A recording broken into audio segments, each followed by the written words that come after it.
Hi, welcome back to the analysis of groups and group performance. This might come as a shock to you, but probably not, that when people join together in groups and work collaboratively on shared tasks, they don't always exert maximum levels of effort.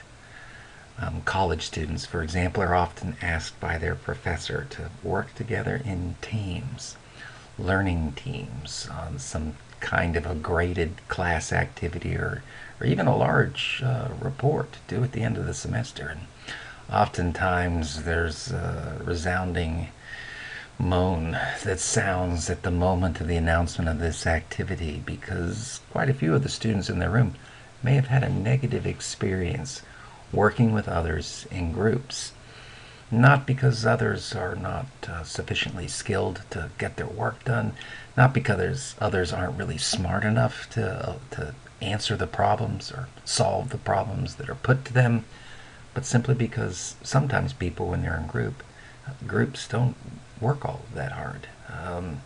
They engage in the rather inelegantly described process of social loafing. They do not put all they can into the task, particularly when they're in groups, and their social sloth is masked by the fact that responsibility to performance is scattered across the entire group. In this segment, we will discuss social loafing, the causes of the social loafing process, and also some ways to deal with it. Thank you, as always, for joining me in the analysis of groups. So how productive are people when they work on tasks in groups, and even relatively simple tasks in groups? And in fact, this is a picture of a group that assembled itself outside on my lawn one day when a maintenance crew came by. And as you can see, they haven't really reached peak performance quite yet. They seem to be poised, ready to plunge into the task. But you can see that Steiner's law perhaps might apply here, that actual productivity is equal to potential productivity, less the process loss. And there's, again, many sources of process loss, but the one we're focusing on here is loss of motivation, the unwillingness to exert maximum effort. This tendency was first documented by Max Ringelmann well over a century ago. Ringelmann was not a social scientist, but he did investigate performance. He studied all kinds of performance groups. For example, he studied prisoners, for example, working collaboratively on tasks, but also he studied horses, teams of horses pulling large loads. And he was the first to document that what has become, in his honor, the Ringelmann Effect, which is the tendency for people, and horses as well, to become less productive when they work with others. And this loss of efficiency increases as the group size increases, but at a somewhat gradually decreasing rate. So we can see it illustrated here in this very simple chart, is that, say for example, an individual can pull some load or lift a particular weight equal to the value of 1. That single individual can produce 1 output. Well, can 2 people then produce 2 outputs? If one person can lift 1 pound, therefore can 2 people lift 2 pounds? No. There's a loss of productivity. Only 93% as effective as opposed to 100%. And as the group becomes increasingly large, you see that although there's more hands to make light the work, so they can lift larger amounts, the actual proportion of effort drops substantially over time until you get to the 8-person group. In this particular diagram, each person is only exerting half the effort they exerted, slightly less than half the effort they exerted when they were working alone. So that would be the Ringelmann effect. It would be the gradual reduction of productivity when people work collectively with others. Now, Ringelmann identified 2 different sources of this loss of productivity. So he broke it down into 2 parts. It's not just purely a lack of social motivation. The Ringelmann effect is also partly due to failures in coordination, that 2 individuals can coordinate their efforts fairly well, but add a third, coordination becomes more difficult, add a fourth, more difficult still. And so as groups increase in size, the loss of productivity increases due to coordination alone.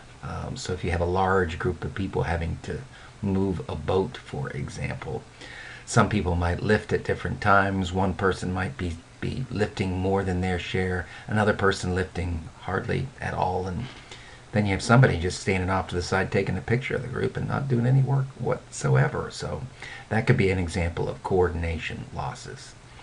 But complicating that, of course, is social loafing. That's the reduction of effort exerted when people work in groups compared to when they work alone.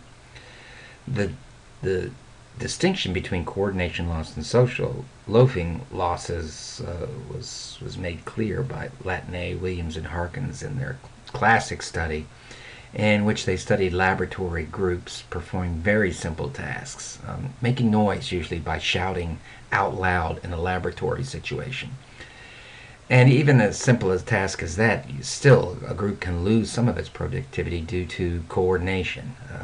Different people begin to yell and reach maximum volume at different times, and so the group members are not able to produce a maximum level of sound because some people are just louder than others at different times. But then on the other hand, some people just aren't working very hard as well.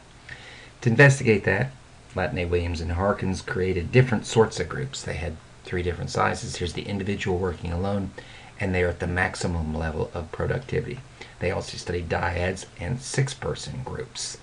They brought people in, had them wear headphones to protect their ears and also mask the sound, and also blindfolded them. And then they were asked to produce as much noise as they possibly could. And this is how much noise a single individual made. But then when they were in 2-person groups, you found the classic Ringelmann effect, which was the reduction in productivity in this condition. And that grew even worse when there were 6 people in the group. So you would predict the Ringelmann effect here. Now, this is a standard group, an actual group making sounds together. What Latney and his colleagues did is they also created pseudo-groups. And these were individuals who only thought they were working in the presence of others, but they're actually alone. Now, if you find a reduction in their performance, it cannot be due to coordination losses because there's no one to coordinate with. The only thing that can be reducing their productivity is a reduction in effort. They're simply not trying quite so hard.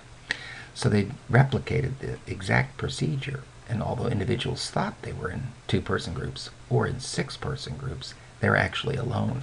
And you still found a loss in productivity. Not as dramatic because this loss combines both coordination problems and social loafing problems. But this condition is only social loafing, and this condition is only social loafing compared to the combined conditions here. So working in the pseudogroups, they were able to identify that this entire area is due to a loss of motivation rather than a coordination loss, and that's the overall reduction in obtained output. So it's a fascinating demonstration of the distinction between coordination loss and social loafing loss itself. If you're working in a group, creating a group, trying to develop ways for individuals to maximize their effort, how could you do it? One clear approach is to increase identifiability, to make each individual's contribution to the group task known to others. So they should not be working, for example, in a situation where everyone's efforts are pooled with no distinction among group members. That would reduce the level of free riding by making the group also as small as possible. Free riding is another term for social loafing. Comes from the image of other people riding along on the efforts of the backs of others. But you can reduce free riding by increasing identifiability and also making the group smaller. As you can see from the Latney research, is that as groups grow larger in size, you're going to find social loafing. So keep your teams, your groups as small as possible to minimize that loafing. Groups that are working towards clear goals, very specific, very clear goals, generally loaf a little bit less. And if there's a combination of both group goals and individualized goals, that will introduce loafing as well. You can also increase interdependence. That in most cases, social loafing is the worst when individuals in the group are all performing the same basic kind of task. It's a relatively individualized task that they can complete really without a high level of collaboration with one another. And that's where you're likely to find social loafing at its maximum. But if you can chain group members' performance together so that person B cannot begin their task until person A has completed a portion of their task, then this interdependence reduces the extent to which A will feel free to loaf, because their loafing will be clearly known to person B and to the rest of the group. There is some research from social identity theory which suggests that if individuals strongly identify with their groups and their group membership is salient, that social loafing is minimized. So if you can actually get social laboring, as these researchers suggest, that people are no longer even working for themselves, but they're working for a group with which they strongly identify, so that will increase their productivity. Occasionally, you do find evidence of social compensation processes at work in which members of the group, and again, college students have probably experienced that, exert extra effort because they know that others in the group are not going to be working hard enough. And that's the case in which the student who really wants to get a good grade on the project goes ahead and does far more than their share of the work, because they are fearful that others in the group will loaf. And Kip Williams and his colleagues, Steve Caro, have referred to that as a social compensation process. In Caro and Williams, they have developed a collective effort model, which they use basically an extension of expectancy value models from group performance to try to explain group level loss of motivation. And its components are expectations leading to performance, leading to rewards, the value of these rewards, and whether or not that will lead to continuing motivation. And in the difficulty is in a group situation, some of these links, which are very important for maintaining motivation, become weaker. So expectations, if you have high expectations that your group will succeed, that will increase your motivation to perform well. But if you're in a group situation, you have to realize that your group may still fail because others in the group are not going to do their fair share, and so that link between expectations and performance is weakened. You can say you'll do the best you possibly can, but it may not be enough to overcome loafing within your group. Also, group rewards are simply not as valued as personal rewards in general. The trophy for the entire group is valued and desired, but those individual trophies often have a much stronger valence of reward than do the group level trophies. Also, the relationship between rewards and performance is weaker, because in a group, whatever the group gains, it must be shared, it must be distributed among the other group members, so this link is less as well. The result of these weakened links between expectations, performance, rewards, and the valence is a loss of motivation in groups. And these can all be undone by strengthening these links deliberately in the process.